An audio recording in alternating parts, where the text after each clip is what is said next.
সবচাইতে নরম দিলের মানুষ আছে কি কেউ? তিনি বললেন যে হ্যাঁ, পাঁচ ওয়াক্ত নামাজ একটা মানুষ আছে, আপনি তার কাছে গেলে কোনো কাজের বিনিময়ে হয়তো আপনাকে কিছু খাবার দাবার ব্যবস্থা করে দিবে। ছোট তিনটা বাচ্চার জন্য সে কি করতে পারে নাই, আর স্থির থাকতে পারে নাই। এবার মা ওই সন্তানদেরকে নিয়ে একজন মুসলমানের ঘরে চলে গেছে।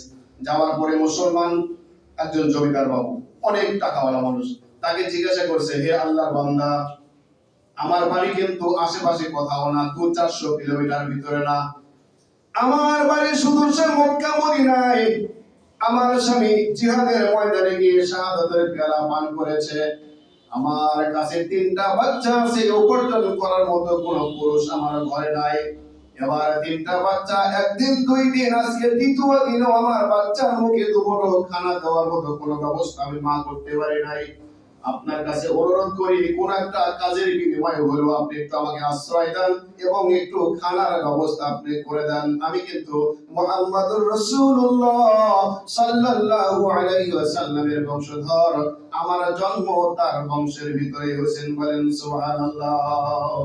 এবার মুসলমান মনে বলেন, মুসলমান শিল্পপতি, মুসলমান জমিদার বাবু বলে, হে মহিলা, তুমি যে মুহাম্মদ রাসূলুল্লাহর বংশধর, তার কি কোনো প্রমাণ তোমার কাছে আছে কিনা? বলে, আমি কি প্রমাণ আপনাকে দেব, আমার কাছে কোনো প্রমাণ নাই।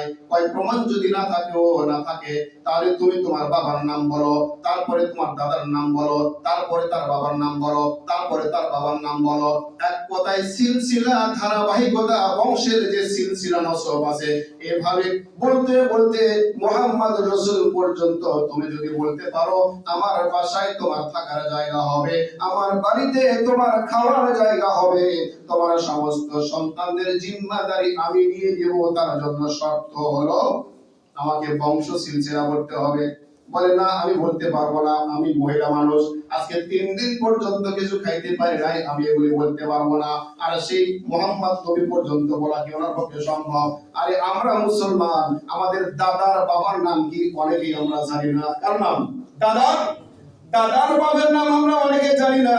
2-4টা মুরব্বী হয়তো বলতে পারবে, কিন্তু সকলেই বলতে পারবে না। এবার ওই মহিলাটা নবী মুহাম্মদ পর্যন্ত কেমনে বলে? এটা কি সম্ভব তার দ্বারা? আল্লাহু আকবার। কিন্তু আমরা যারা মাদ্রাসায় পড়ুয়া, আমরা জানি মুহাম্মদ নবী থেকে নিয়ে আদম নবী পর্যন্ত ধারাবাহিকতা আমাদের মুখস্থ আছে, আলহামদুলিল্লাহ।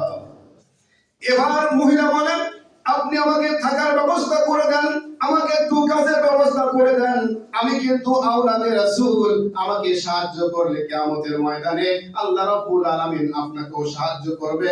বলে, এগুলি মিথ্যা কথা বলে আমার কাছে কোনো কাজ পাওয়া যাবে না, আমি তোমাকে বিশ্বাস করি না, কারণ ফিতনাবাজে আর ধোঁকাবাজে তামাম পৃথিবীটা ভরে গেছে। এবার মহিলা সেখান থেকে বের হয়ে চলে আসলো। সন্তানদের কাছে যাওয়ার পরে সন্তানদেরকে নিয়ে হাঁটতেছে, সন্তানরা হাঁটতে পারে না। কিতাবের মধ্যে লিখছে, ও আমার বন্ধুগণ, এবার সন্তানরা বলে, মা, যেহেতু একজন মুসলমানের বাড়িতে আমাদের থাকার কোনো ব্যবস্থা হলো না, খাওয়ার কোনো ব্যবস্থা হলো না, মা গো, এই মুহূর্ত জীবনটা বাঁচানো আমাদের জন্য অপরিহার্য হয়ে গেছে, মা, আর আমরা কষ্ট সহ্য করতে পারি না, যেখান থেকে পারেন আমাদের জন্য একটু খাবারের ব্যবস্থা করে দেন। মহিলা হাঁটি হাঁটি বাবা করতে করতে অতি নিকটতম একটা গ্রামে যাওয়ার পরে লোকজনদেরকে জিজ্ঞাসা করছে, ভাই, এই গ্রামে কোনো ভালো মানুষ আছে কিনা, যার বাড়িতে গেলে কাজকর্ম পাওয়া যাবে, একটু খাবার দাবারের ব্যবস্থা হবে। একজন ভদ্রলোক বললেন, এই গ্রামের মধ্যে একটা হিন্দু মানুষই, অগ্নি পূজক হিন্দু মানুষ, ওই মানুষটা বড় ভালো মানুষ, হইতে পারে সে দেবদেবী পূজা করে, কিন্তু মানুষটা বড় ভালো, তার কাছে গেলে হয়তো কোনো সাহায্য আপনার জন্য মিলে যাবে। মহিলা চিন্তা করলো, কিভাবে যাব? আওলাদে রাসূল হওয়ার পরে, নবীর বংশের মানুষ হওয়ার পরে একজন মুসলমান আমার কথা বিশ্বাস করলো না, আমি কিভাবে একজন অগ্নি পূজকের বাড়িতে যায়া আমি বলবো যে আমি আওলাদে রাসূল আর সে আমাকে সাহায্য করবে? এটা তো হতেই পারে না। কিন্তু সন্তানদের চোখের পানি মা তো সহ্য করতে পারে না। এবার মা হাঁটি হাঁটি পা করতে করতে 3টা সন্তানকে নিয়ে অগ্নি পূজকের বাড়িতে হাজির হয়ে গেছে। হাজির হওয়ার পরে এখন সালাম দিবে না নমস্কার দিবে না কি দিবে কোনো কথাই নাই। মহিলা তো মানুষ এমনি ভীত মানুষ, আবার 3 দিন ধরে কোনো খাবার নাই। এবার মহিলা ওই অগ্নি পূজককে ডাকতে বলে, ও আল্লাহর বান্দা। অগ্নি পূজক হলো তো সে আল্লাহর বান্দা। ও আল্লাহর বান্দা, একটা কথা আপনাকে বলতে চাই। বলে বলো। হে মহিলা, তোমাকে দেখে তো মনে হয় তুমি ইসলামের একজন মানুষ। সুবহানাল্লাহ, ইসলাম ধর্মের একজন মানুষ। কারণ মাথা থেকে পা পর্যন্ত কোন রকমের পর্দা তোমার কমতি নাই। তুমি বলো কি বলতে চাও? বলে আমি শুধু ইসলাম ধর্মেরই একজন মানুষ না, আমি হইলাম নবী মুহাম্মাদের বংশধর। সুবহানাল্লাহ। এই কথা বলার সাথে সাথে অগ্নি পূজক নিজের চেয়ার থেকে দাঁড়িয়ে গেছে। দাঁড়ানোর পরে বলে, মা তোমার পাশে যে চেয়ার আছে চেয়ারটায় তুমি একটু বসো, তারপরে তোমার কথা শুনবো আমি। বলে না না, আমি তো আপনার বাড়ির কাজের জন্য আসছি এখানে, একটু সাহায্য অর্থাৎ কাজের বিনিময়ে কিছু পাওয়ার জন্য আমি এখানে আসছি।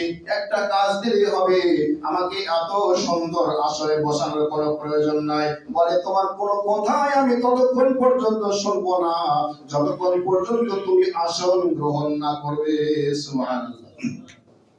মহিলা চেয়ারে বসছে। বলে তুমি কোন বংশের মানুষ বললা? বলে মুহাম্মদ নবীর বংশধর, আওলাদে রাসূল আমি। বলে কি চাই এখানে? বলে একটা কাজ চাই, এখানে থাকতে চাই, একটু কাজের বিনিময়ে আশ্রয় চাই। বলে কোন রকমের কাজ লাগবে না। ও মা, তুমি যেহেতু নবী মুহাম্মাদের বংশধর, আওলাদে রাসূল যেহেতু, তুমি আমার বাড়িতে থাকবে, যতদিন মন চায় ততদিন থাকবা। আমার এখানে 10টা বাড়ি ঘর আছে, যে ঘর যে বাড়ি তোমার পছন্দ হয় ওই বাড়ি ওই ঘরটা তোমার জন্য আমি বরাদ্দ করে দিলাম। যতদিন পারো ততদিন তোমার সন্তানদেরকে নিয়ে এখানে থাকবে। বলেন আল্লাহু আকবার। একজন বিধর্মী মাজুসি অগ্নি পূজক এই কথা বললেন। এবার বলা হইলো, এই কে কোথায় আছো, তাড়াতাড়ি এদের জন্য নাস্তা খাবারের ব্যবস্থা করো। রাত হয়ে গেছে, বাচ্চারা খাইতে খাইতে চোখের মধ্যে ঘুম এসে গেছে। 3 দিন ধরে কিছু খায় নাই, ঘুমায় গেছে।